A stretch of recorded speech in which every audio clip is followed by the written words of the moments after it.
Hey guys, welcome back to our YouTube channel Login8, and in today's video I'm gonna show you how to remove back button on Samsung phones. So now without any further ado, let's begin with the steps. So first of all, launch settings on your Samsung device. Now once you are here, tap on the option of display.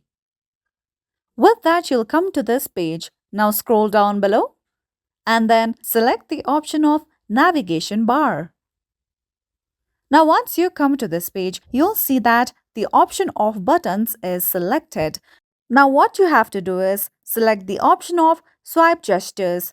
Wait for a few seconds and then you can see that your entire navigation bar is removed and is now switched to swipe gestures. One thing you have to note down here is that there's no option for you to just remove the back button. However, you would have to remove the entire navigation bar on your Samsung device and switch it to swipe gestures. Now, if you tap on more options, you can increase or decrease the sensitivity of the gesture sensitivity. You can decrease it to lower or increase it to higher according to your preference. So, this is the way through which you can remove the back button on Samsung phones. And one thing you have to note down is that this step is only eligible for Samsung phones, and in case you own any other Android device, the steps may vary according to your Android devices. So that's all for today, and if you found this video helpful and informative, don't forget to subscribe to our YouTube channel.